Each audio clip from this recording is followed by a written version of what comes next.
Ever wonder how people like Martin Luther King Jr., Gandhi, and Abraham Lincoln could have such a huge influence over the world? How can they do that when you struggle to get people to do simple tasks? When we think of the leaders above, we think of their famous words.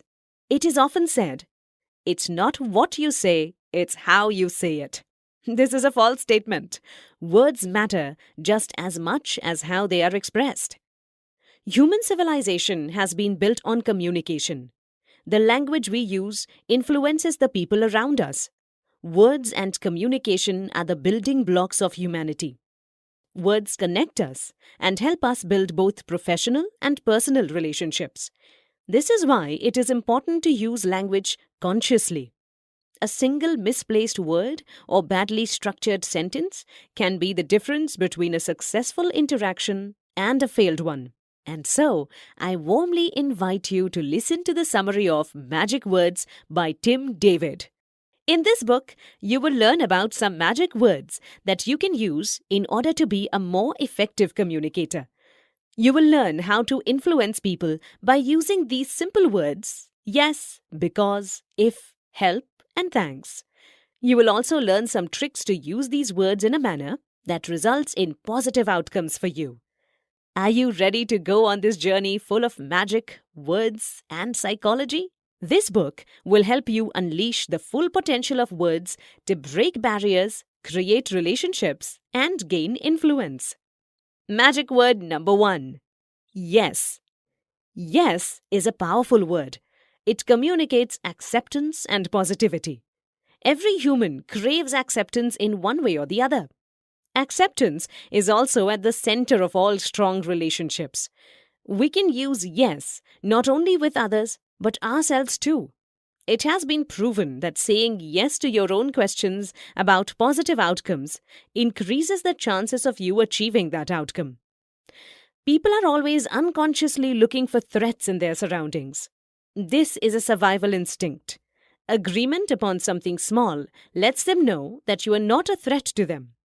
Having these small yeses at the start of any interaction increases the chances of you influencing that person. These yeses can be about unrelated things too, like the weather. Agreeing upon something small with people builds rapport. We don't have to draw out a yes from others to build rapport. We can also be the ones saying yes to their agreeable sentences. Using yes and is a good way to do this. Other agreeable words like absolutely, obviously, etc. can have the same effect as using yes, because these words do not leave room for doubt and conflict. Saying yes also depends upon the situation itself. A person should not say yes to things that cross their ethical or other boundaries. That is called being a pushover. The yes we say has to be firm and full of conviction. Sally works at a gym. She had an interaction with a potential member of the gym named Eric. Eric is still unsure about which gym he would like to join. Sally starts out by asking him questions that she already knows the answer to. Is he Eric? And he's there for an appointment, right? The answer to both these questions was obviously yes. Sally then goes on to talk about the scorching hot weather outside, and she gets another agreement in return. 3 small yeses in, and they finally get to the point. Eric says he's there to get in shape. Sally agrees and uses a yes and statement to reinforce her agreement. Eric then goes on to talk about other options he's looking at. Sally quickly uses an obviously to ask Eric about the reason he is at Sally's gym. Eric says that's because this gym is the closest to his house. Sally jumps on to this chance to agree with him and state why it's good to go to a gym close to home. Eventually, Sally gets Eric to look around the gym with her before looking at payment options. Sally used every small thing they agreed upon to build rapport with Eric. She then went on to use every opportunity that she found to agree with him as a way to reinforce why her gym was a good option. Sally never put down any other gyms in this interaction, which led to a more positive impact on Eric. These things helped Sally effectively influence and communicate with Eric. Magic word number 2. Because. Between the ages of 3 and 7, kids start almost every sentence with a why. Why does this work this way? Why do I have to do that? This why mellows down a little as we grow up, but the urge to form links never leaves our brains. Our brains thrive on cause and effect relationships between things. Because is a magical word because it makes our brains feel as if there's a connection between things. These connections define people's motivations, behaviors, and actions. You don't need to have a strong connection if the task is simple. The more complex the task you want someone to do, the more compelling, logical, and stronger the reason has to be. The reasons people are motivated to do stuff can be divided into 6 parts. They are need to, have to, want to, choose to, love to, and called to. The last one, called to, produces the most significant outcome because people love feeling like they are a part of something bigger than themselves. Before you start telling other people why they need to do something, you have to be clear on your own reasons. You have to believe in the reason you're telling other people to perform a task. People are more likely to follow something if they think that they have come up with it. You can get people to come up with their own because by using suggestive sentences. The key is in the word or. The trick is simple. List out some reasons to perform a task that you want them to keep in mind and proceed with an or any other reasons. Chances are people will come up with their own reasons that are close to your reason for doing it. A high school janitor always had a dream of becoming a magician. Unfortunately, he could never fulfill it. He never really complained about his job.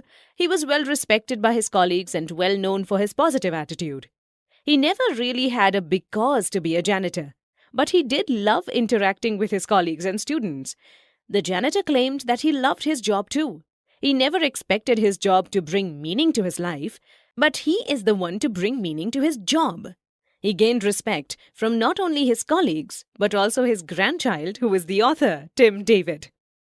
The janitor is the one that showed a 10-year-old Tim amazing card tricks that blew his mind. He engaged with Tim about his gigs and shows. He's the one that provided Tim his reason to also get into magic. The janitor then went on to use because to keep his preteen audience in control. He would tell them to sit or stand a certain way and provide them a reason for doing so, and they would listen every time. We can use because to navigate through smaller interactions that may otherwise get out of hand. But it's never easy to tell people their because if you don't have convictions about your own reasons for doing something. Magic word number 3. Their name. Here's a fun fact. Our names are so important to us that whenever presented with options, be it important or otherwise, we are more likely to choose the option that has the most similarity with our name. Names are a huge part of a person's identity. It is how we present ourselves to the world. Hearing our name immediately grabs our attention, even in the most noisy, crowded places. It's kind of similar to when we hear a loud noise. This is why using a person's name in an interaction can be so influential. Addressing people by their names makes them feel acknowledged and important. This can help us build rapport with people quickly, along with using the yes technique. On the other hand, forgetting a person's name can have bad effects since it can make them perceive the interaction as negative. Using people's names can also help us resolve conflict. When a person is in a negative emotional state, it can be helpful to use their name in a firm voice. This can surprise them and break their flow of negativity. Gaining this control can help us redirect the situation by helping the person to calm down before any further communication takes place. The author, Tim, while performing a trick, was in a tricky situation. A multi-billionaire, Mr. Redstone, wanted to catch him out on his magic trick. To do this, he kept staring at Tim's hands. Tim didn't know what to do. But suddenly, a saving grace appeared. Someone called Mr. Redstone's name from across the room. This broke the billionaire's attention away from Tim's hand for a second. And that was enough time for Tim to pull off his trick without revealing any secrets. Mr. Redstone was surprised because he thought he had been looking at Tim's hands the whole time. He didn't notice his own attention was redirected for a moment. He also did not notice any change in Tim's hands. This demonstrates how easy it is to grab someone's attention just by using their name. Even though Mr. Redstone was trying hard to concentrate on Tim's hands, he still couldn't help but redirect his attention when his name was called. This is an unconscious but powerful phenomenon that can help us in our professional and personal interactions. Magic word number 4. If. The word if is magical because it is full of potential. It makes us utilize our imagination. It helps us be creative and motivate others to use their creativity too. If is a tool that can be used by leaders, teachers, and parents to help their members, students, and children to reach answers to their own questions. A lot of times, people do know the answers to the questions. They just don't know how to answer them. A way to get this answer is by replying to their questions with a question of your own. If they claim to not know something, we can ask them what they would say if they did not know the answer. This takes the pressure off the person and lets them answer truthfully because we are dealing with presumptions. There can obviously be some resistance. This resistance can be met by posing the question differently. We can ask them, "Yes, but what I meant was, what do you think I would say if you asked me?" We have to validate and agree before we push them a little again. It's important to use if alone and not pair it with a then. As soon as we set a reward for them doing something, we instantly make it a transactional relationship. Suddenly, social norms are out and market norms are in. Now the person will only do things for the reward, and that reward will have to be larger every time they do something. Asking your wife about stopping for ice cream in a car with your kid can be hard. Tim decided to use the parental code of spelling out the word instead of saying it outright in front of his daughter, Chloe. Regardless of the answer, Chloe decided to interrupt and asked him what that word was. The thing is, Chloe loved ice cream. She knew everything there was to know about ice cream. There was no way she didn't know the spelling. Tim asked her to spell it out. She claimed that she couldn't. Now, Tim could have started a fight with her, saying of course she could. But that would just make Chloe dig her heels in and refuse to answer. Instead, Tim used the magic word. He asked Chloe what she would say if she did know. She paused and insisted that she didn't know. So Tim made it even more hypothetical. He asked Chloe what he would say if she asked him. Instantly, she said that Tim would say ice cream because he did know the answer. Problem solved and answer reached. Sometimes we can't admit to ourselves or others that we do know the answers to the questions we are asking. It's helpful to deal with it using our imagination and not thinking about the realness of the question. Tim did this for his daughter by using the magic word if both of the times she claimed that she couldn't answer the question. Magic word. Think of a time when someone asked you for your help. What did it make you feel? Chances are it made you feel needed and important. You probably also had a positive attitude towards the person asking for help. This is why help is such a magical word. Asking for help nurtures relationships and interdependence. It shows that you're willing to be vulnerable. Vulnerability helps us form deeper connections and build rapport. It also immediately puts people in a space where social norms are used. It makes people feel like they are part of something bigger than themselves. Another way to nurture this connection is by using plural pronouns like we and us. These words have an effect that lets people know that you're on the same team as them. A great way to get people to do something you want is asking them for help. Remember how people are more likely to do something that they think is their own idea? The same thing applies here. While assigning tasks, we can ask our subordinates by telling them that we need their help in solving a certain problem. Then we can let them brainstorm and come up with solutions, which is the task they need to do. This makes them feel needed, and it motivates them to do the task. This will also make them accountable to themselves. Tim experienced the need for this magic word twice in his early career. You see, Tim always performed magic tricks that would have almost no audience participation. He would also just tell people to do stuff like pick a card. He would then just go back to his magic trick. Tim never realized how much his audience lacked enthusiasm until he came across a trick that claimed to be the best card trick of all time. The problem, according to him, was that the magic trick needed the audience to be a participant rather than just a viewer. He would need to engage with his audience. So he did it. Tim asked an audience member to help him perform his trick. It worked wonderfully. He couldn't believe the level of enthusiasm that his audience showed just by being included in the trick. Another time in his early career, while he was looking for gigs, Tim would just call up people to ask for gigs.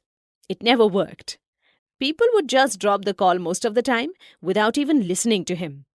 After a while, instead of marketing himself like a product, Tim started his pitch by asking people for their help.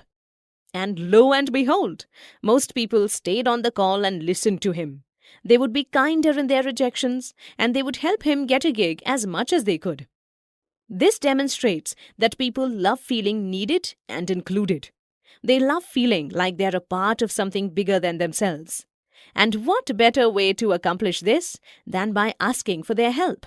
Magic word number 6. Thanks. Throughout the centuries, many philosophers have written about the power of gratitude. And in recent years, psychologists seem to be going down the same path. Unfortunately, the philosophers were critical of the lack of gratitude people show. And now that science is in, it's proven that people aren't thankful enough, especially in professional environments. Gratitude reinforces positive behavior. It has also been shown that organizations and bosses that thank their employees also show better productivity, satisfaction, and employee retention. There's no one magical way to say thanks, but there are some things that we can keep in mind. The thanks has to be timely. It should also mention specific elements about the person and their work. You should also recognize the intent and acknowledge that they did something nice for you. It also helps to mention the steps they had to take or the cost they had to bear to help you. And lastly, talk about the results and benefits of their work. Perhaps the best example to demonstrate the power behind the word thanks is Gail Elmo. She has been a volunteer at the Massachusetts Youth Leadership Organization for more than 12 years. Gail has helped young people build their confidence and leadership skills for years without any payment in return. Her motivation only came from all of the thanks she has received throughout the years. It made her feel recognized and appreciated. It also made Gail feel like she was making a difference and being a part of something bigger than herself. Conclusion. In this book, you have learned that the words that we speak matter. They matter because human connection matters. There isn't any type of interaction that isn't made better by having a connection. You have learned the power of acceptance. Saying yes is a daring thing to do. It helps us bridge the first gaps between being strangers to being friends. You have also learned the power of because. It's important to have a reason behind doing anything. The word because helps us communicate that reason, and it influences people's motivation, behavior, and actions. You have learned that people's names hold power. People cherish their names, even if they don't know it. Using someone's name can make them feel important and accepted. You have also learned that if is a great word to inspire creativity and imagination in ourselves and others. The word if magically takes off all the pressure and lets us really think about the answers we knew all along. You have also learned that asking for help and being vulnerable is one of the deepest ways to form a connection. It makes people feel important and needed. It also ensures a positive attitude towards the person asking for help. And finally, you learned the importance of expressing gratitude. A simple thanks goes a long way to motivate people to repeat desirable behavior. It also increases productivity and work satisfaction. The road to being an effective communicator is paved with human connection and simple words. Remember to use the magic words yes, because, if, help, thanks, and names in your daily interactions. They will make your career and personal life more meaningful. Success is within reach through these magical words. How did you like this summary? Do let us know in the comments below.